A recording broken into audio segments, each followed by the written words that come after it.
cerca, claro. Como la pancilla, yo en un momento me fui a la playa el pasillo. Bueno, no, y si se ve, si el video se ve a Elida que está ahí tratando de sacar, Elida, la señora que salió recién, tratando de sacar fotos. Bueno, un poco la clase de hoy es para poder contrastar lo que es la arqueología como imagen popular y lo que es la arqueología urbana que se está haciendo en Rosario, en la ciudad.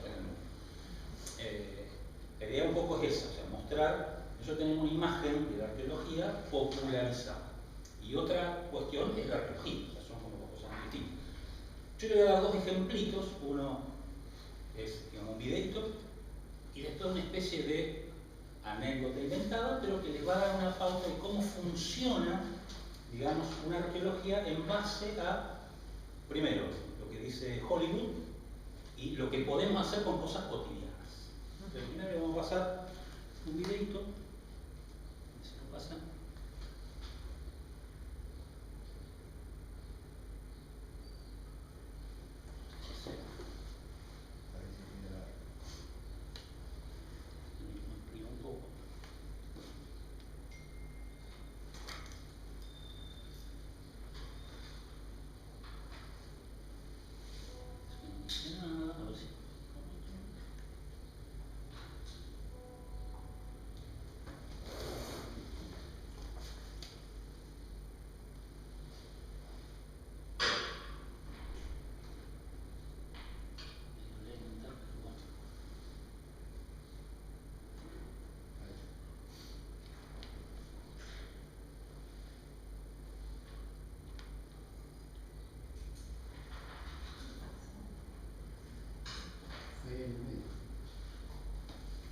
Fíjense que este videito, no sé si se escucha con música, no importa.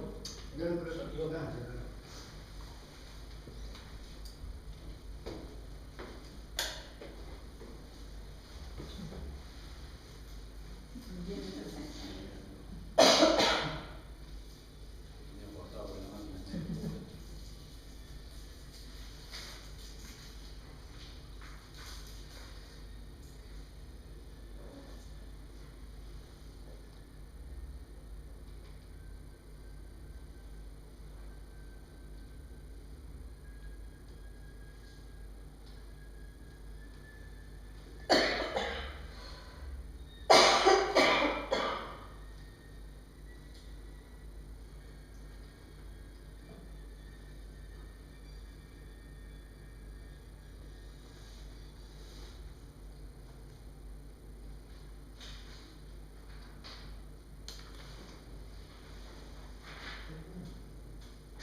Porque un arqueólogo se dice que es un ladrón.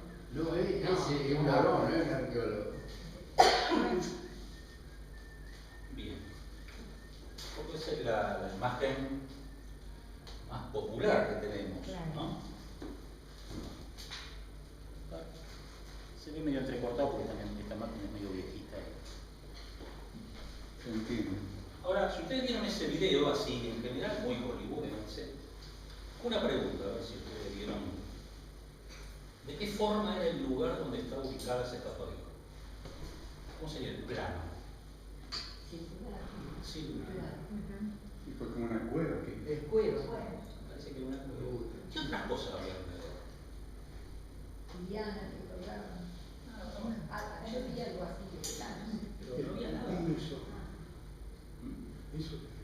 piso. Estaba como una plataforma. El piso tenía como forma de baldosa.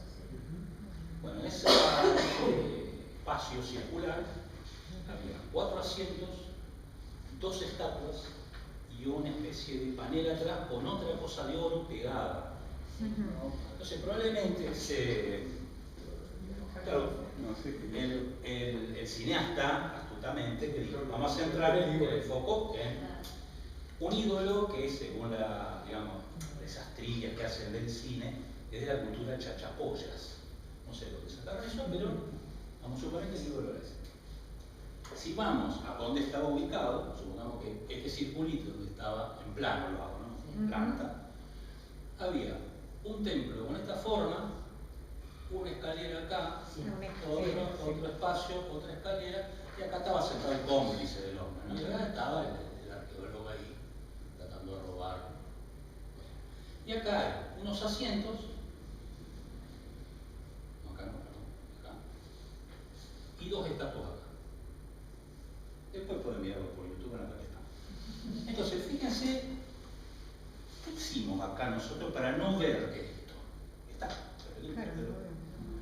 Primero el cineasta se basó en lo vimos todo, claro, porque pasa desapercibido. Primero que hay una cuestión clave, esto no es análisis de cine, pero es pasar por los supuestos básicos subyacentes. Medio que lo mencionó Nino. En el cual uno de nuestros supuestos básicos subyacentes es que el oro tiene un valor por sí mismo.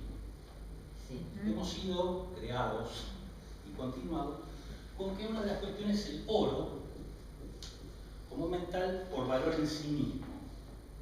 No sabemos si para los Chachapoyas era así. Por ejemplo, dentro de estos supuestos básicos, por supuesto está el tema del valor monetario. Pero no tenemos, por ejemplo, dentro de los valores, el carácter incorruptible del oro. No lo tenemos en cuenta, el carácter químico. No lo tenemos en cuenta. Es fácilmente manejable, Maleable. Eso ya es una segunda instancia, por ejemplo. Porque nos han dicho, por ejemplo, hacíamos química en la secundaria, que el oro solamente se podía disolver en mercurio, que era maleable, que se podía extender en láminas delgadas, en hilo. Pero el supuesto básico subyacente inicial es el oro. Fíjense que el cineasta que hizo contrapuso el oro a la piedra. No es casual esto en una película.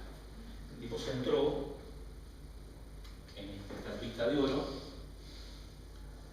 por lo que tenía los dientitos así, que está copiada de una estatua que existe, que es una mujer en un estado de parto, la pueden buscar. Entonces no es casual esta contraposición, pero también hay algo que nos estamos perdiendo. No es que esté esto mal. Porque aparte, si veíamos las piedras, es así. Todo converge a esto. Fíjense que las piedras, si más o menos se acuerdan, cuando iba caminando así, eran como pasitos. Y todo esto era convergía ahí. Por lo tanto, los Chachapoyas, lo que sea, dijeron, esto vale la pena tenerlo acá en el medio. Generalmente en el cristianismo está acá. Ellos lo tenían acá. Y tenían unos asientos, se ve que de contemplación, digamos, sacerdote. ¿Qué pasa? El tipo al robarse, el cómplice se muere, alguna cuestión. Al robárselo y destruirse todo, lo único que tenemos es esto. Entonces toda la película se basa en algo que es lo opuesto a la arqueología científica actual. Y lo que tiene valor es el objeto. Eso fue durante años un paradigma arqueológico muy importante. ¿Quiénes estaban, digamos, en ese paradigma? Bueno, Tutankamón, por ejemplo, y no hacía falta, no se destruyó, por lo tanto, puede sacarle fotos, medir, pero el recuerdo de Tutankamón es su máscara de oro, todo lo que es oro. Por ejemplo, en Tutankamón hay unos textiles hermosísimos. ¿Cómo eran? Están, pero no nos recordamos. ¿Por qué? Vamos acá. Entonces, esta cuestión del oro como una imagen, digamos, que casi equivale a una arqueología, también está en las máscaras, en la máscara griega del rey, no me acuerdo cómo se llamaba, rey Micenco, también siempre aparece, poner Micenas y aparece la máscara. Agamenón. Aparece la máscara. Todo lo que sea, digamos, de egipcio está muy marcado por el oro. Y lo otro, y también esta gente está acusando, es lo exótico. Lo exótico. O sea, no está en un país. Está donde estaban los Chachapoyas, está en Egipto. Y hay una vinculación muy grande de la arqueología también con el extranjero. Machu Picchu, todo lo de México, lo de todo eso. Entonces, este doble paradigma entre el oro y lo exótico formó esta imagen de la arqueología muy aventurera, que tiene algunas bases reales, ¿no? No es real. Si ustedes ven los arqueólogos que trabajaban en Perú, no me acuerdo cómo se llamaba, Irán, creo que el de Machu Picchu, Sí. los que trabajaban en Colombia, toda esta gente, El Museo del Oro, el Color. Claro, pero ¿cómo estaba vestida? Y sí, o sea, camisa de trabajo, pantalones cortos por el calor, borseguí, media para no te lastimen y un sombrero, o sea, y justamente más o menos lo que este hombre muestra, que es más parecido a Irán, pues sí, no está el sombrero, bien, pero con pantalón corto, tú usas pantalón. Casco colonial. Casco colonial. Entonces toda esa onda no es que es falsa, es falso esto, porque es una película, pero no es falso. Hubo un bombardeo de información sobre la arqueología que formó una arqueología popularizada. Que ustedes pueden ver, una revista muy interesante, en algunos números de estos misteriosos, la arqueología. Si ustedes buscan en Mercado Libre, 1000 tipos de revistas, arqueología, son suplementos realmente como cosas maravillosas. Bueno, la arqueología, aparte de esto, trabaja esto, porque hay una relación entre esto y esto. ¿Qué pasa? O sea, cuando nosotros trabajamos arqueológicamente, hay dos conceptos que son fundamentales. Si decíamos que la arqueología anterior era muy basada en el objeto, eso es un segundo supuesto básico subyacente. El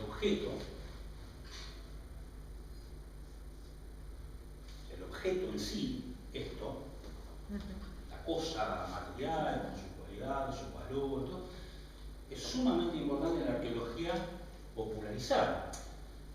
Indiana Jones no encontró un pedazo de la entera. Cuando va a buscar el arca, encuentra el arca entera. Como que este objeto también forma parte del supuesto básico subyacente, y los arqueólogos encontramos objetos enteros, completos, la momia entera, con su calavera, encima la máscara, los zapatitos, todo entero. Esto también es una mirada popular, lo cual no quiere decir que no haya ocurrido, pero en realidad, en la arqueología actual, trabajamos con fragmentos. Es muy distinto el concepto. Un fragmento es un pedazo de algo. Yo lo puedo considerar como un objeto roto o como es una parte de algo. Tiene doble sentido. O sea, la estatua de oro de Indiana Jones es un fragmento, digamos, de la religión chachapoya, un pedazo. No está todo, porque no están los bancos, no está el templo. Entonces es un pedazo. En este doble sentido, se puede privilegiar uno a otro, pero en general tiene ese doble sentido. El objeto estaría metido acá adentro, ¿no? O sea, se enteró o esté roto. Como que esa cualidad de objeto y fragmento, en una época los objetos rotos, y viste, no van para el museo, le falta un pedazo. Actualmente no, actualmente aunque esté el pedazo, supongamos que la vasija entera sea así, y yo tengo solamente este pedacito, o sea, me está faltando todo el resto de la vasija, es un fragmento arqueológico. Entonces eso, y acá aparece una cuestión sobre la arqueología urbana que es, yo siempre digo, que la arqueología urbana es decepcionante, porque siempre encontramos objetos rotos. Es muy raro que en la arqueología urbana se encuentre un objeto entero. Alguna botella, qué sé yo, un zapato, puede encontrar alguno. Pero siempre tendemos a esto. Formó parte de algo, de una sociedad, de una cultura, de una época, de un objeto entero. Entonces esta cuestión, la relación entre parte y todo, la relación es fundamental. cuando Indiana Jones se lleva todo, se viene todo abajo, rompe la relación entre el fragmento y el todo. ¿Sí? Y tiene el objeto entero, mirá que paradoja, porque tipo, sí, bueno, se llevó la estatuita de oro, buenísimo, va al museo. ¿Y dónde estaba? Entonces, ahí, en la parte de solo el objeto, el análisis es solo objetual. O sea, solamente tiendo a ver, bueno, la proporción del bicho, la aleación, cuánto pesa, empiezo a comparar con otras estatuas, pero no sé dónde estaba. Entonces, la arqueología de ese tipo tendía a la musealización. Y ese análisis del objeto, tan perfecto, que fue, bueno, claro, al llevarme los pedazos al museo, al laboratorio, yo tenía que tener muchos para poder reconstruir un panorama que no tengo. Entonces yo tendría que ver, dentro de esta estatuita chachapoya, tan impactante, que me hace acordar a la propaganda de los fideos. Pero bueno, ¿dónde está la centralidad? ¿Dónde está el círculo ahí? Entonces yo tendría que ver, bueno, mira, voy a hacer una planta, a ver dónde está, bueno, poner que sea acá visto de arriba, y bueno, a ver si el pelito es radial, me remite a... No lo puedo sacar. ¿Por qué? Porque me llevé de cosas y lo que se llama el contexto ha desaparecido. La arqueología actual le da mucha importancia a los contextos. La arqueología antigua, o más vieja, no es que no le daba importancia al contexto, pasaba a otros campos. Entonces, gente que hacía historia de la arquitectura, pero había una especie de idolatría del objeto, digamos, en general, pensando que el objeto entero iba a entregar toda la información. Cuando se ve que no estaba haciendo el objeto entero, se empieza a ver cómo reemplazar esos contextos ya inexistentes por el tiempo o porque directamente se perdieron, por información que está dentro mismo del fragmento o del objeto. Entonces, una de las cuestiones famosas que se hacían, bueno, me ha dado un cacharro, bueno, era así, después era así, después era así, después empezaba a discontinuarse, después se hacía bien y después desaparecía. Y vamos antes en el tiempo, obviamente mirando a ver la cronología del sitio, en qué estrato estaba. No, mejor antes era así, después venía otra vez así, y entonces se hacía una secuencia o una serie de esta decoración. Y se decía, bueno, mirá, el punto máximo estaría acá. Entonces decía, bueno, este es el valor para la cultura chachapoya en la cerámica. Entonces, esto era, le pongo un nombre, ¿cómo se llama el nombre? Sí. Sí. Lo que ahora se incorpora es el análisis situacional, pero no es ese era el análisis relacional, y eso que hizo el compañero se llamaban fases. Claro. Pero era más evolutivo que otra cosa, o sea que se extrapolaba, se tomaban todos los elementos prácticamente de un lugar. Generalmente era, ¿cómo se llama? El motor, no, Bueno, sí, sí. lo que le ponen a los muertos. Los ajuares, los ajuares, y no lo común. Entonces se hacía una evolución, qué sé yo, en la fase Condorguasi el tigre era más grande, entonces se llamaban fases. Y hoy en día se dejó. Y los fragmentos iguales, tradiciones, Claro. alfaredes. Entonces, teníamos un sentido así y un sentido así. Ese era el método de Ford. El método de Ford.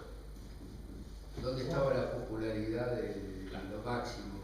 Entonces, a lo ancho de distintos sitios donde encontraba lo mismo, y a lo profundo, enterrado, lo más antiguo, lo moderno, donde estaba la máxima cantidad. Entonces yo podía decir, bueno, mira, lo chachapoya es esto.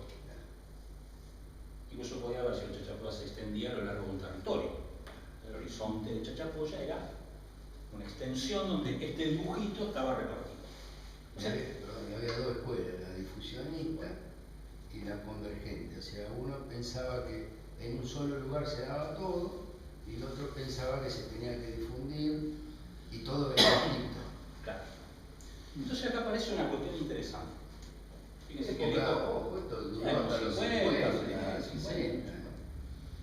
Fíjense que esto, como una historia así de la arqueología, hay otras ramas, no es la única, obviamente, pero hay otras ramas que dicen, no, mira, parece como que todo esto implica ya la tipología no tiene tanto sentido, sino que hay que ver qué es lo que tenía adentro. Bueno, y empecé a mirar los contextos, dónde está. Entonces, pero esto fue lo que más o menos generó una tendencia durante mucho tiempo de qué pasa cuando yo saco el contexto, lo tengo. Más o menos en la década del 60-70 aparecen otras miradas, que lo vamos a ver el año que viene si resisten. Bueno, lo vamos a ver el año que viene. La New Archaeology. La nueva arqueología que empieza a mirar otras cosas. Dice, bueno, mira, vamos a ver lo que comen, porque en vez de contar cacharros, contemos lo que comida. Se fueron de mano en algún momento porque dijeron, vamos a contar cuántos cacharros hay, la producción energética que se requiere en kilojoules para hacer la cerámica. Entonces los tipos que dicen, bueno, mira, yo encuentro, si este es el piso donde estoy parado, este sería el excavador, ¿no? Tengo un estrato, otro estrato, las capas de la tierra. Acá encuentro cerámica, acá encuentro mucha cerámica y acá encuentro un poquito de cerámica. Entonces el tipo decía, bueno, acá son 10 kilojoules, acá son 300 kilojoules y acá son 5 kilojoules. Entonces el tipo que decía, claro, cuando estuvieron acá hubo un auge de la cerámica porque había muchos recursos. Se gastaba mucha energía para hacer cacharros para cocinar. Entonces los tipos que decían, bueno, mira, esto hace un pico así. Entonces esto es la aparición, el apogeo y la desaparición. Entonces, es otra manera de verlo, pero ya está incorporado el contexto. Ya el cacharro no importa si es rayadito, sino es la cantidad de energía. Esto está influido por un antropólogo que es Stewart, que es, digamos, un tipo que introduce el tema de la energía, siempre es un medio evolucionista, pero introduce el tema de la energía como una variable para entender la sociedad. Mientras más energía se consume, más exitosas son. Mientras menos energía, menos exitosas. Pero bueno, es una perspectiva. Pero ahora hay otra cuestión. Volvemos ahora de vuelta a Indiana Jones. Por Indiana Jones le vamos a la mano. Supongamos que reduzco el templo a esto. Entonces, bueno, no sé, hablar de Indiana Jones caminando por acá, bueno, acá está el río, está el barquito donde está Indiana Jones, que yo lo comunico. Entre acá y acá hay una distancia. Que hay una distancia Indiana Jones. Pero yo no sé qué distancia hay, por ejemplo, al poblado. No sé qué distancia hay a otro templo, no sé qué distancia hay a otro templo distinto. Entonces hay variables espaciales que no son la de Indiana Jones. Esto que nosotros vemos acá, a partir más o menos de la década de 40-50, se empezó a llamar patrón de asentamiento.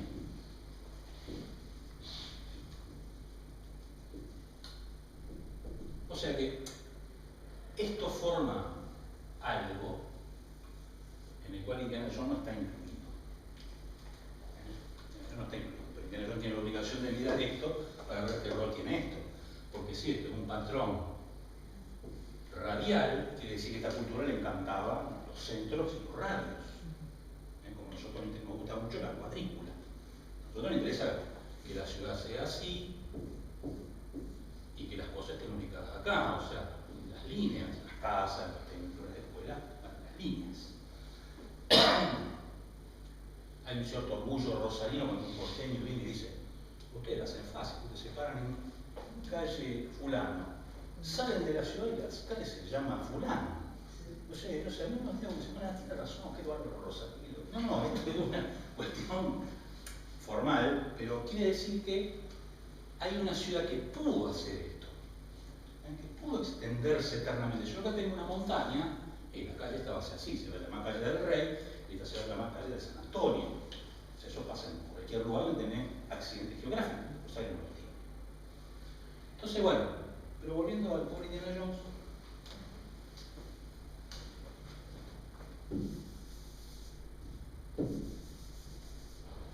si Indiana Jones se volvió al museo solo con la estatua de oro y no vio que era esto, menos va a ver esto. solamente perdimos el contexto, templo, llamémoslo así, que no sabemos si es un templo. O sea, templo sería otro supuesto básico subyacente para nosotros.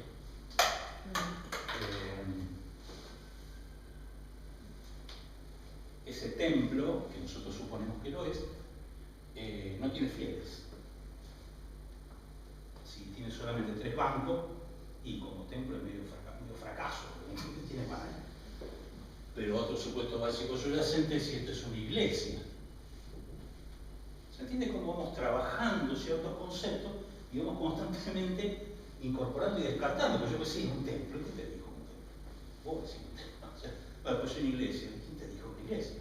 O sea, si yo tengo un poblado que está mucho más cerca que el otro templo, puedo pensar que son templos distintos, pero si es de esta relación de una determinada manera, puedo ver si hay competencia entre templos. O sea, entonces acá se empiezan a ver, por lo menos en este temita, medio así especulativo, ¿no?, que existen hipótesis. Yo puedo decir que en este patrón de asentamiento habría una competencia entre templos, como lo hubo entre dioses, o sea, los dioses competían entre sí. O sea, fíjense en Tutankamón. O sea, él se tendría que haber llamado Tutankatón, pero le pusieron Tutankamón porque había una puja entre Atón y Amón. Entonces, también puedo decir estas cosas. ¿Qué pasa con nuestros centros administrativos? Si la población está lejana o cercana, cómo se distribuyen las casas. O sea, el patrón de asentamiento es un concepto muy importante porque define después dónde están los fragmentos. Que yo encuentre ollas de comer adentro de un templo, no es lo mismo que lo encuentre dentro de una choza. ¿Se entiende? Entonces, eso ya rompe el esquema de la arqueología popular, o popularista. Bien. Una vez que más o menos entendemos esto, vamos al tema de las hipótesis. Yo tengo varias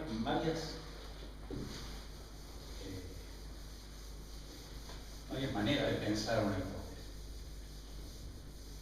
Hay una hipótesis, una definición popular de la hipótesis, que dice, bueno, es como una creencia. Me parece que, el sociólogo dice que no, pero bueno, no. O sea, como que es una creencia. Entonces uno va, qué sé yo, a la panadería y dice, hipotéticamente va a haber pan. Eso no es una hipótesis. Eso no va a la panadería porque hay pan, eso es casi una certeza.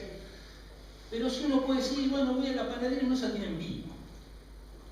O sea, es como una especie de creencia. Decir, bueno, por similitud, porque en algún momento vi a alguien que, bueno, entonces esa hipótesis, que es como una especie de creencia, que vamos a poner en el medio, se basa en ciertas pruebas que son experienciales, o sea, hay veces que uno dice, bueno, esta hipótesis, mirá, tengo la hipótesis de que hoy mañana no va a haber clase, qué sé yo. Pero es como que es una especie de mezcla entre creencia y opinión. Esa es la más popular, digamos, uno la maneja más o menos. La segunda mirada sobre hipótesis, digamos, es una cuestión de una apuesta, digamos, con pruebas. Por ejemplo, como decíamos, hay dioses en conflicto.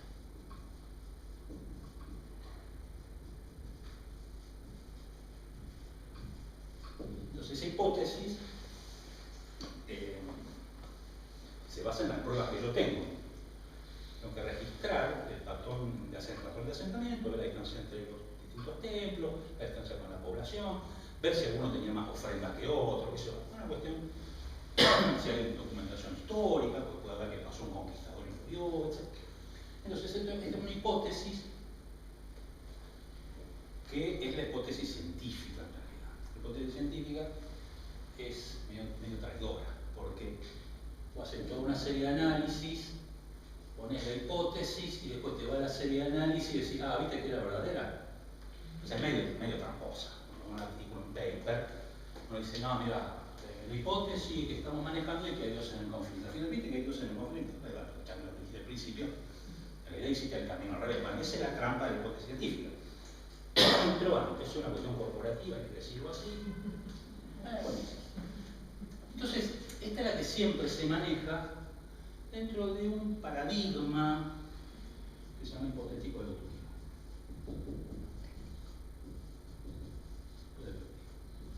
Entonces, es un paradigma muy prestigioso, puede haber otros, no siempre se tiene que manejar una ideología por hipótesis, porque uno puede decir, no, mira, hay una descripción, en general hay infinidad de documentos científicos donde dice, sí, la vasija de barro tiene un 30% de arena, un 10% de, y bueno, y un 70%, no, 60% de alumina. Entonces, quiere decir que le ponían mucha arena en el antiplástico para que pueda amasar bien, la arcilla lleva a veces un componente rígido para que se quede armada, no sé, y después le horno no estalle. Entonces, si yo acá tuviera, por ejemplo, un 10% y el resto, y quiere decir que esto y esto no serían de la misma altura. Pero bueno, esto no es necesariamente una hipótesis, porque yo puedo hacer solamente este análisis, y si bueno, en la muestra analizada se comprobó que no hay una hipótesis, es una descripción, un análisis y una descripción. Y si no, no, un artículo científico. Entonces, todo esto. ¿Terminó con la hipótesis? Es una simplificación, pero bueno. Pero veo que las caras no quedaron satisfechos con un poco más. ¿Le podemos complicar un poco más? Si quieren. Tenemos que ver en el curso de ¿Se lo entiende? No, ya sé que sí. Hice un esfuerzo muy grande para resumir todo esto. Yo le digo que lo va a hacer agregarle la deducción. Y a ver, y otra cosa. Hay una cantidad de elementos ahí en todo lo que dijiste. No, por eso, pero a ver, si la queremos explicar con la lógica común de la deducción, podemos hacer un berenjenal. Hay otra teoría en la teoría de la información que ayuda un poco más, es decir, para no superponer mucho. Él tomó datos de lo empírico y lo puede transformar en información, digamos, poniéndole lo que dijo él, los paradigmas, leyes de otras ramas. Entonces, arma digamos, tiene un diagnóstico al principio. Entonces, esa hipótesis en historia no corre porque se usa la hermenéutica y la heurística, que es interpretación. O sea, el historiador interpreta. El científico tiene que hacer una ley y esa ley después tiene que estar confirmada en todos los casos. Por eso nosotros estamos a mitad de camino, por eso estamos entre que la arqueología puede llegar a ser algo de científico si manejamos datos de química, pero que eso es historia, entonces somos interpretativos. Tenemos esa dualidad, si la profundizamos damos un curso de lógica, por eso digo, disculpame. No, pero si la hipótesis es una respuesta a preguntas, si lo que surge del contexto son preguntas de las cuales emergen respuestas, ahí está el cuerpo desde donde se parte, claro, que le sirve a la historia, porque ese cuerpo, digamos, eso es lo que le acerca a una corriente científica. Igual también hay historiadores hipotéticos deductivos, ¿no? También, pero ¿puede usar hermenéutica o no? Cometí un problema. Usted es sociólogo, él está como antropólogo arquitecto. Yo me metí como lógico. Y lo inductivo, el problema de la inducción y deducción. Se puede armar un enjambre, pasamos 8 horas hablando de. Para que ustedes se den una idea, hay otra. Pero por eso le tiene que la arqueología es deductiva, inductiva, interpretativa. Claro, al querer hacer una síntesis, tenemos que decir todo, y en realidad, cuando trabajamos no decimos todo, tenemos nuestra Lo que era una tercera mirada, claro, que es, olvidémonos de la hipótesis. En la acción, ¿no? Se combinan en la acción. En la acción del descubrimiento, no se combinan. Por ejemplo, muchas disciplinas, al hacer un análisis estadístico, creen que la confirmó. No, eso es una antigua. Bueno, por eso. Es una antigua. Si se murió Latour diría que hay muchas maneras de existir y que el científico en el laboratorio crea y no tiene nada que ver con la realidad. Sí, eso es otra cosa. Más bien es un tratamos de darle un panorama lo más comprensible posible, porque si no, pero claro, eso es lo que quería aclarar un poco. No, sociólogo había un montón de esos que medían la temperatura de los pies y decían quién iba a ser el próximo presidente. Sí, bueno, esto de la cerámica un poco era eso, o sea, también, no es que esté dejado de lado, es que ha ocupado otros roles, antes era central, el hecho de analizar cierta variable y si uno lo extrapola. Por eso que... Pero a ver, una pregunta. Sí. Algunas variables pueden confirmarse científicamente, por ejemplo, no sé, la datación con carbono, que te da la antigüedad Por del eso aire, ese tipo de cosas. Eso sí, Claro, porque más sí. o menos a ver, el problema de las ciencias sociales es que las variables son infinitas. Exacto. Y el científico la recorta para poder hacer Elige una y que la ¿se resume. entiende? Entonces, Una que claro, resume. el arqueólogo está un poco entre que tiene problemas químico-físicos, tiene problemas humanos, es todo una cosa muy compleja.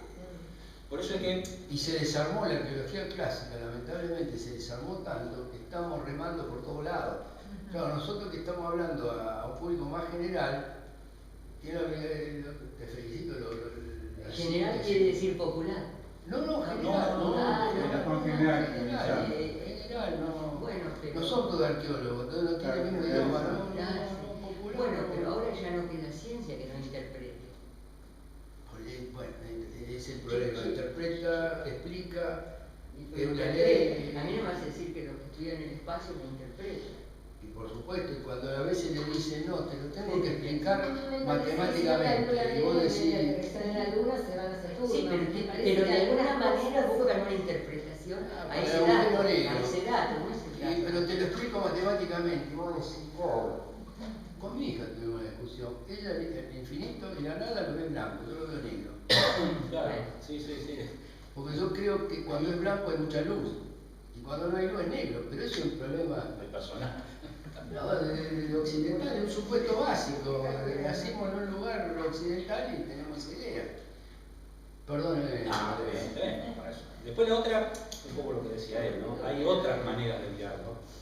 Y la otra es decir, bueno, mira, si yo tengo un templo acá con ciertas leyes, tengo otro templo acá con las mismas leyes, tengo otro acá con las mismas leyes, tengo acá con las mismas leyes, yo lo junto todo y digo, mira, los templos estos siempre tienen estas leyes.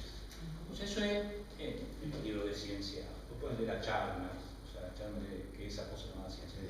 El tipo te dice, bueno, mira, si se repiten las condiciones, yo puedo esperar que cualquier templo así cumpla con esta ley. En la arqueología fue casi un fracaso, porque las sociedades son muy variables. Se han intentado algunas cuestiones, pero los tipos dijeron, bueno, mira, vamos a hablar de los chachapoyas. Entonces, ¿qué dijeron? Para cada templo chachapoya pasa esta ley chachapoya. Esto se llama ley de alcance medio, porque no puedes extenderlo a todo templo, sino que solo para los chachapoyas. Entonces eso generó toda una tensión, porque cuando sale el New Archaeology, con la arqueología, año más o menos 1960, más o menos, los tipos pensaban que podían ser una ciencia positivista, o sea, una ciencia dura, muy difícil de aplicar al comportamiento humano. Entonces había que reducir los comportamientos humanos a leyes, y estas leyes derivaban en modelos. Entonces, los modelos de la nueva arqueología eran, por ejemplo, detectaban los restos, los relevaban, los contextos, cómo era digamos, lo que encontraban, cómo era la naturaleza, el ecosistema. Se dieron cuenta que había varios modelos. Uno era un modelo en el cual la gente iba de acá para acá, iba de acá para acá, iba de acá para acá, iba de acá para acá. Entonces, en este círculo, los tipos que hacían, dejaban un reservorio, esto lo explico groseramente, era mucho más complejo, un reservorio. Entonces, cuando yo estaba acá, sabía que dentro de 6 meses tenía comida para poder hacer esto. Entonces, esto, que fue un modelo número 1, que se llama Forager, un modelo de forrajero, digamos, y tenía graneros, digamos, un modelo muy norteamericano. Entonces, un modelo era este, pero sería para Norteamérica, o sea, claro, inventaron los norteamericanos, el otro modelo, que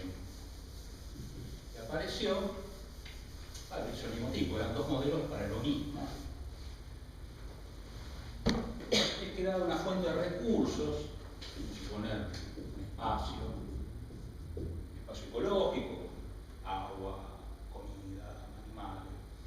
Los tipos trabajaban así. Entonces, en estos espacios, los tipos armaban los campamentos. Era una variante de lo anterior, pero ya era como que los tipos tenían un recorrido, y este se llamó modelo Margarita, popularmente, porque ya no eran acumulaciones, sino estaciones de descanso, estaciones donde se asentaban, planificaban la casa, y después cuando se agotaba iban al otro, entonces es como que tenían un recorrido planificado. Obviamente pedirlo esto en aborigen norteamericano, y es muy especulativo, pero como modelo podría funcionar. O sea, si nunca vimos a estos tipos, todos muertos nosotros, que vienen del año 2000 a.C., íbamos a estar mirando o preguntando. Pero lo que tenemos son huesos, ni siquiera vasijas, huesos. O sea, bueno, estos modelos implicaron leyes, que ese fue el gran problema, universales. O sea, se partió desde ahí. Cada vez que hay una tribu o un grupo humano que solamente caza, pesca y junta cosas de los árboles, se comportan como yo, como el cuadradito. Y, viste, algunos dijeron, mira, en Nicaragua no pasa. Che, mira, en Argentina no pasa. Che, mira, está en la laguna Melingüe, hay 50.000 tipos distintos, todos se mezclaban ahí. ¿Dónde está la Margarita ahí? O sea, estos problemas surgen por el tema no de esto. Capaz que esto en Arizona se cumple, pero acá. O sea, bueno, empieza la gran caída de esta teoría que duró hasta prácticamente los años 80, 90, acá más, pero como que esto era ley universal. Y ahí derivó, bueno, esto de lo que decíamos, de las leyes del alcance medio, la ley chachapoya, digamos, y después empezó a derivar cada vez más acá, y llegó un momento que era una singularidad, o sea, ahí empieza la pregunta filosófica. ¿Puedo hacer un modelo para este aula? Y sí, lo puedo hacer, pero igual que el otro aula. O sea, lo puedo hacer tan chiquita la ley, que en realidad el modelo aula se cumple, o es acá. Entonces empieza la pregunta filosófica. ¿Cuál es la relación entre lo singular y lo general? Otro problema de esto que decía Nino, que son la historia, que es una historia de singularidad. O sea, la batalla de Chacabuco, a ver, pero todas las batallas son iguales. Puede haber una ley Chacabuco. O sea, son discusiones que para mí nunca se dirimieron, pero que está como. Siempre tenemos esta soberbia y esta realidad. Siempre está esa polaridad. No, porque yo quiero hacer la arqueología urbana para que me lean todo y la leo Rosarín, lo haré ustedes. No creo que un porteño lea cómo son las vasijitas de Monterrey, la tacita de té de Monterrey, fíjense. Pero bueno, más o menos, después de todo este panorama que intento hacerlo lo más ordenado posible, pero bueno, es complicado. Aparecen nuevas tendencias que dicen, bueno, mira, si yo veo las vasijas, o veo los huesos, o veo el modelo Margarita, ¿dónde están los conceptos humanos? Que todos tenemos. ¿Dónde está el amor, la guerra, las relaciones de familia, relaciones de pareja, las enemistades, la jerarquía? ¿Cómo hago? Pues yo tengo nada más que un puñado de huesos. Entonces,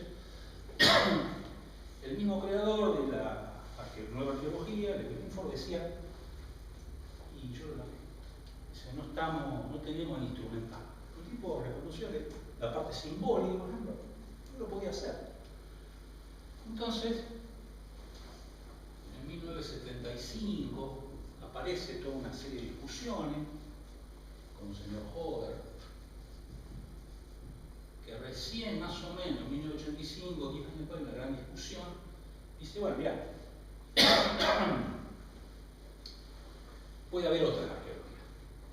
Porque el tipo va, el señor Hover va, creo que en los años 80, va a África, a un poblado africano, y se da cuenta que la cerámica la fabrican las mujeres. Típico caso de la cerámica, es muy común que las mujeres fabriquen joyas. No es una ley universal, perfecto. Entonces, nada, le pregunta una alfarera, hace este dibujo. De otra alfarera, hace este dibujo.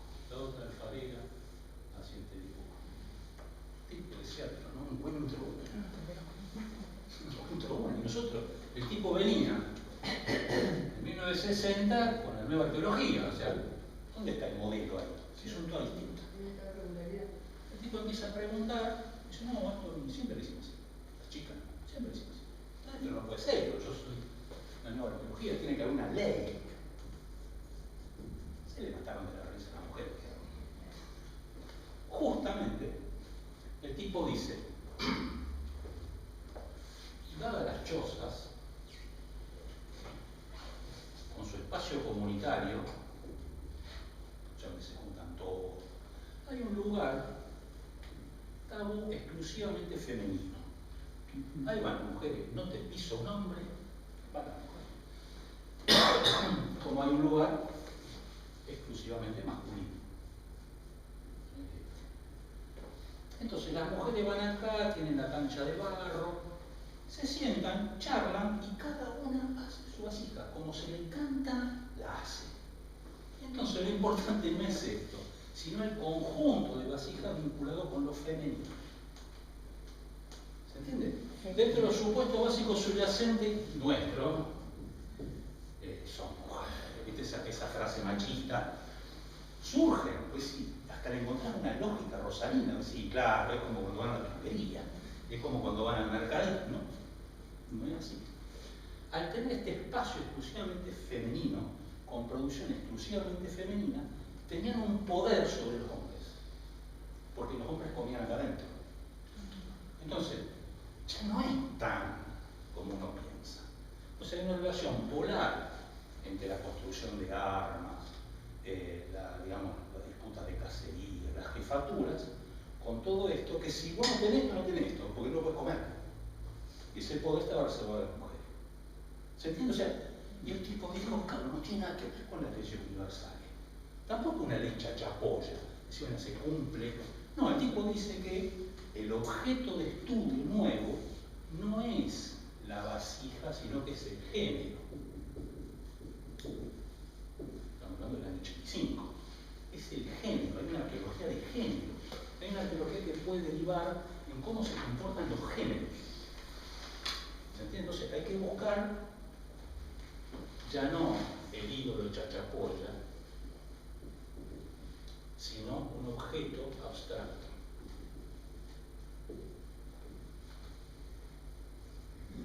Un objeto abstracto. Ese no se musealiza, ese objeto. Está en la cabeza del investigador. O sea, no es la vasija. No, la vasija es una evidencia de la significación que tiene la vasija. Es una evidencia de eso. Paradójicamente, Pinford lo aceptó porque, no sé si, bueno, es lo que quiera, las peleas pasaban por otro lado, pero sí, a partir de este inicio, empezaron a aparecer un montón de arqueología de lo que se ocurra. Arqueología del trabajo, arqueología de la educación, por área, serían por área. Pero ¿qué pasaba? Lo mismo pasaba con la antropología.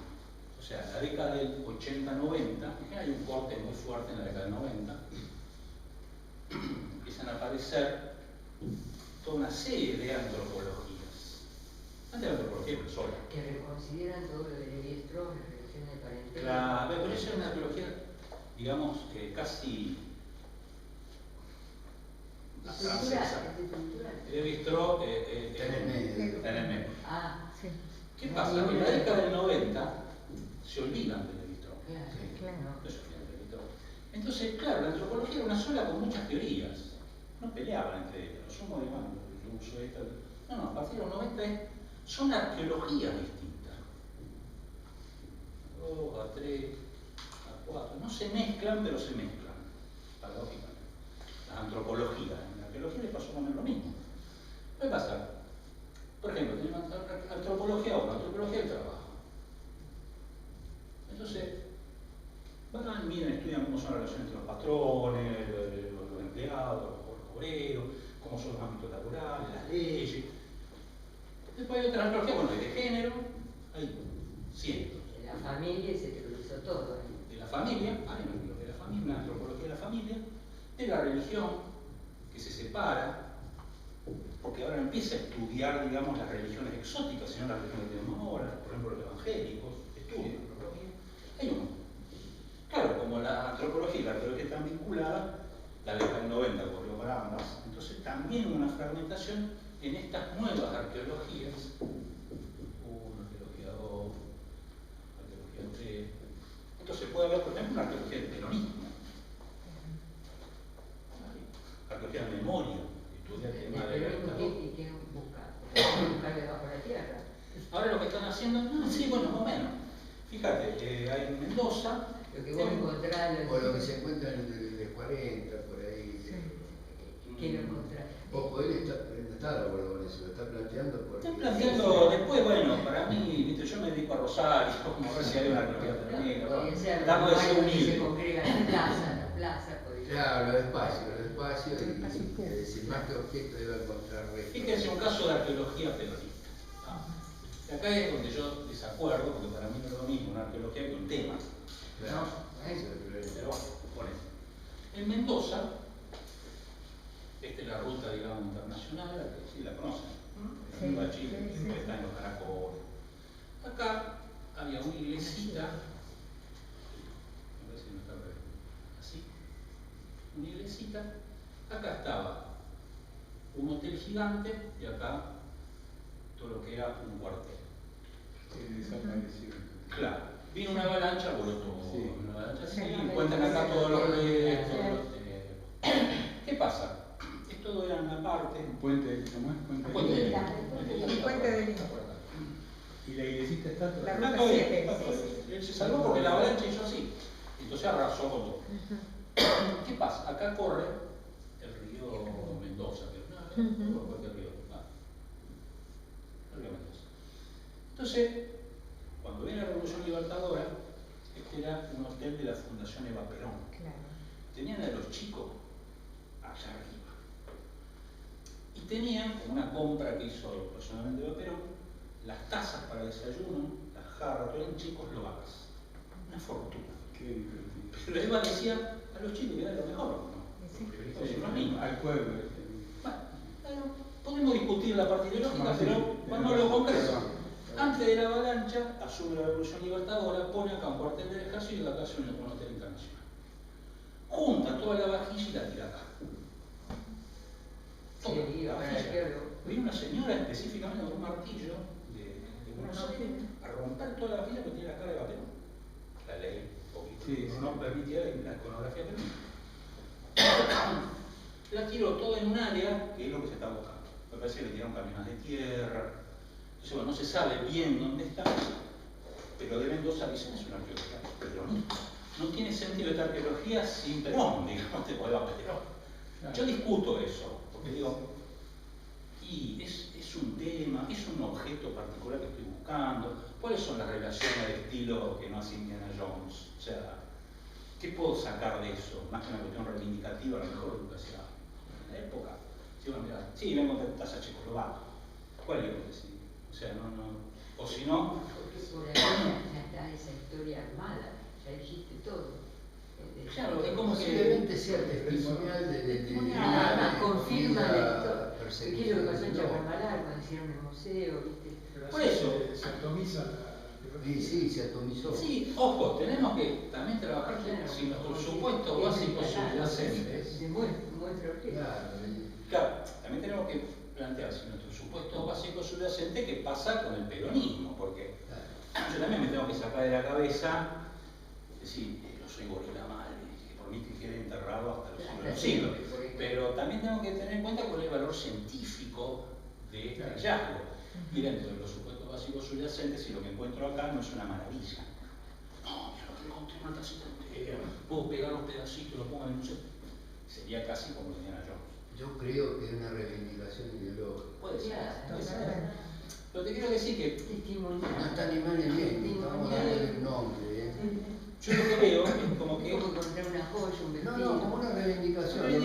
Mirando la radio. Es decir, se llama hacer visibilidad de algo que aparentemente... Más turístico, que Sí, o museológico, ponerle contenido. Creo que hacer visibilidad es lo mismo con, salvando la distancia, lo mismo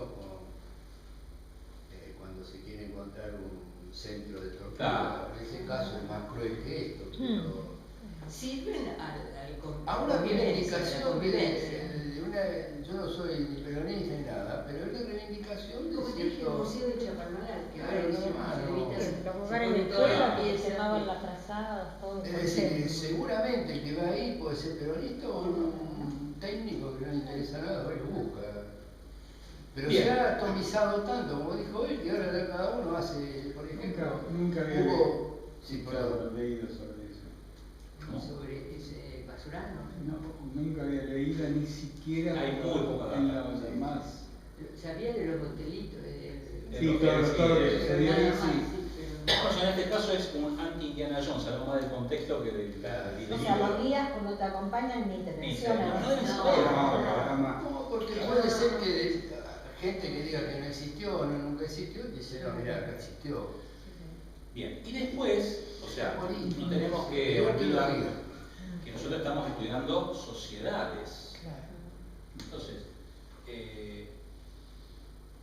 dentro de... Hay una sí. cosa parecida acá que nadie se da cuenta. ¿Dónde está la estatua de Sarmiento? Que habla de la que está acá en la calle de San Juan. En la calle de la ¿Qué es lo casa. que está opacando, digamos? No, ¿Qué es lo que tapó? La iglesia Santa... Santa Rosa. Perfecto. ¿Tapó? No, ¿cómo está? Ahora, porque lo ubico mal. El colegio, perdón, está Sarmiento y el Colegio Nacional que le da la espalda. En la época de la Confederación, A ver, Sí. ese era el frente. Taparon y era, digamos, una de las... antes no se llamaba secciones, se llamaban partidos, secciones. Y una de las secciones eran por iglesia, por parroquia. las secciones O sea, que policiales. Sarmiento, la idea sarmientina, tapa una idea de la Confederación y nadie se dio cuenta. Y que no estaba la escuela antes. No, estaba la se la iglesia y puso, pusieron gente esta le otra dijo directamente, le digo, tengo que tapar este símbolo de la parroquia rosista. O quise le meto a Sarmiento. Más que Rosita era por la iglesia. Pero La iglesia es Rosa, anterior a la escuela. justamente la iglesia era la Anterior a la que escuela. armaba la administración, los franciscanos. Claro, porque cuando estaba la iglesia estaba ya Es estaba. decir, los franciscanos con la parroquia era lo que Lo que se habló el otro día. era la sección de Rosario, no era La laguna. laico. Algunas Cuando antes, estaba la laguna, que había una capilla en el mismo lugar donde está la iglesia de Santa Rosa. Claro, y es muy importante. Ahí es. igual, claro. Y ahora lo ridículo a veces, ¿no? Al lado está Sarmiento, iglesia, y al lado hay una puerta con el finque de Garibaldi. Una mezcla. Y no se ve. Porque era una sociedad garibaldina. Creo que iban a poner el estatua de Garibaldi. Ahí, no le sacaron, está todo. Sí, porque Garibaldi que O está, sea que está que en los el parque monumentos, Independencia. los monumentos también son evocación ideológica. Sí. Claro, yo no soy peronista, no es nada, pero es válido por ahí. La evocación Yo no voy a jugar una porque para mí relación. hay que ver, No, la- cada uno tiene un posicionamiento. ¿no? Por En eso. una época se da esa relación y eso también es estudiable. Pero no sé si la arqueología. Esto es la arqueología porque está enterrado, el otro es Ahora dije. urbanismo. Ahora, la arqueología urbana sin el urbanismo no tiene sentido. Historia misma. Y urbanismo. Claro. El que hace Medio arqueología urbano. urbana, Donde asentamiento en la ciudad no y tiene en urbanismo. cuenta el urbanismo, él no está haciendo arqueología urbana. No tiene por qué. Pero fíjense la forma, el más arquitecto sabe mucho más de patrón de asentamiento y todo, y yo por ahí me baso en él porque no tengo tanta herramienta arquitectónica. Pero los dos por ahí tenemos que estudiar urbanismo. Por ahí estamos haciendo análisis químico, tenemos que ir al químico. Pero al químico lo tenemos que explicar qué es lo que queremos, porque si no el químico puede decir cualquier cosa. Entonces uno va y tenemos que tratar de entenderlo. Por eso uno tiene que leer bastante, para entenderlo, no para suplirlo. Pues el químico por ahí le dice, y vos dirás, ¿qué dijo este? Sí, pero la herramienta que vos decís de la historia. No, y la genética, historia todo bueno, eso. y también. Si se pierde eso, Y a se medida que pierde aparece también nueva la tecnología, posibilidad. Bueno, y esto que yo Esa acabo de decir, visión. poca gente se da cuenta de lo que dije de la iglesia de Santa Rosa. Pero espero que no. No, es es más una vale. idea. ¿Se da y cuenta? el cura se ofendió y dice A ver. que no dio misa por un año. Ah, Puede cuando ser, hicieron en eso. su momento, y puede Le hicieron la ser. escuela, Sí, seguro. el edificio. Cuando sí, Taparon la iglesia. Taparon la iglesia, le pusieron entonces el una mismo escuela con Buenos laica, Aires, hay un con el conflicto. Cámara que No, encima acá también eran maestras taparon la norteamericanas. Claro. Ah, como las de mi ciudad. Sí, Así eran maestras Sí. poco evangélicas, por ahí. norteamericana, ¿no? ¿Sabes No qué? sé, por ahí puritana, bueno. Bien, a esto, o sea, así nos fuimos. dentro de este panorama que arranca más o menos en 1985 y llega hasta 1990 y pico, una de estas es la arqueología urbana. O sea, ¿cómo va a juntar basura? En arqueología nada es lo que fue ayer. No, constante es pensamiento humano. Entonces, pues sí, viene incluso Indiana Jones dice, pero si yo saco cosas de oro y vos me sacás un pedacito de plato, me un poco, ni al museo puede. ¿Qué va? Vos fijate cómo trabaja. Casi es como, la técnica es casi como el paleontólogo, porque encuentra un huesito y se crea un De una mundo. Entonces, Bueno, dice, justamente. este fue herbívoro, este fue. ¿Cierto? Y a veces se van de mambo. Se van de mambo. Se van de mambo, pero a veces encuentran el huesito Y a veces te llevan impresionante. Y sí, sí. Acaban de descubrir otro más, dice. Acaban de descubrir Otro. No, dice que el más grande de todos. Siempre hay uno más grande. Siempre el más grande de todos, dice que acá en Argentina. Dinosaurio. O dinosaurio o algo parecido, qué sé yo. Algo de eso, sí. Bueno, a partir de Eso siempre fue mágico, pensar que con un huesito Sí, puede imaginar el cosas. cinco, por eso. Imaginen con teorías. Claro, porque son, O por imaginación. son anatomistas, entonces saben que ese huesito, pero Se ahora enganchaba en otro hay cosa. dos paleontologías, se llaman. paleontología, Dos, la que es anatomista y la que es genética. Ah, bueno. Ahora sí. Esa, bueno, lo que decía él, con la nueva todo una tecnología. revolución, ¿no es cierto? El problema. Bueno, en la antropología también, la genética Y cambió. ahora han descubierto que el 10% de los europeos desciende del hombre de Cromañón. Sí, todo Genéticamente. Eso es cada vez más complicado. Después leí eso de que son 7 madres y parece que en la zona del Turquestán, eso, están todas las razas. Y uno lo trata de. Porque el que No me pude aprender lo de África, ya me bajó un poquito el vocabulario, lo lee y no le entiende nada, claro, se tiene que empezar a estudiar lo que es genética y todo. Que no es fácil. Y no es fácil, entonces uno pone lo que dice él, el supuesto básico y puede irse a cualquier lado. Bueno, la cuestión es que, decíamos, en la década del 90, más o menos 1985, 1990, aparece lo que se llamó en general el giro semiótico. Ahí está. Sí. El giro semiótico era, claro, como Joder Sí, decía, abarcó todo, los todas las signos. ciencias. O sea, Joder decía, pará, las guardas estas en la cerámica son signos. Algo dicen, como es la definición clásica del signo, algo que está puesto en lugar de otra cosa. ¿sabes? Y bueno, cuando me ponen un simbolito, quiere decir que están diciendo otra cosa. Entonces sí, bueno, apareció el giro semiótico, todas las antropologías, el giro semiótico, todo era signo, todos los estudios. La escuela francesa. La escuela francesa, Todo lo lo que era. Claro, toda esta cuestión, viste, de Sossi, Sí, empieza con Sossi. todo lo Por que era. Lacan también. Lacan, la todo una. psicología. Resulta que más o menos en el 2010, más o menos, empieza a aparecer otro giro. ¿Por qué? Porque todo esto era ubicado en un punto, o sea, eran antropologías puntuales. O sea, el tipo decía, bueno, me paro acá, un templo evangélico, a ver qué significa que la gente esté rodeando, pero estoy acá. O sea, el antropólogo está en su lugar, la gente está en su lugar, hay una convivencia espacial. Entonces se reduce a un punto de la convergencia de la investigación. O sea, es como una. Bueno, si voy a un sitio arqueológico, esto es un sitio, por eso se llama sitio. ¿Qué pasa? En el pueblo no me interesa. A lo sumo que venga la gente a mirar, miro lo que hay en el museo, pero toda la investigación se reduce a un punto. A partir de más o menos del 2000 aparece un giro espacial. Ese que contaste el otro día. Claro. Entonces el giro espacial, que lo están como abusando también. Todo es espacio. Espacio, la gente. Pero ¿qué pasa? No estaba tan mal el tema. Les voy a contar una anécdota que me va a ser real. ¿Cómo? Por eso ahora viene la anécdota para que ustedes vean cómo funciona. Dos territorios. es más que eso.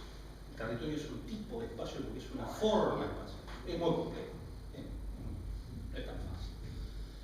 Les voy a contar una anécdota, me pasa real, para que ustedes vean cómo funciona. Porque el giro espacial comparte con el giro semiótico el tema de que hay personas, cosa que evitó Indiana Jones. O sea, no hay personas ahí, está vacío. Siempre los sitios están vacíos. O sea, comparte el tema de que hay personas. Una anécdota, la voy a personalizar, porque no soy yo, pero bueno, ocurre. Supongamos que yo tenga una tía, mi tía Delia, le pongo un nombre de fantasía, casada, existía, con mi tío Tito. Vamos a suponer esa pareja. La tía Delia se muere, el tío Tito se muere, viene pariente, che, mira, vamos a desarmar la casa porque la vamos a vender. Ayúdame con el tema de los muebles. Ocurrió, no conmigo, pero bueno. Entonces uno va, tarea desgraciada, porque sacar las cosas, todo lo que hemos perdido, un ser querido, tengo que sacar la ropa. Entonces buscando, mira, Gustavo, lo que apareció, en un cajón, escondido atrás de todo, cartas eróticas de la tía Delia a un tal, vamos a poner un nombre de fantasía, Roberto. No, Roberto.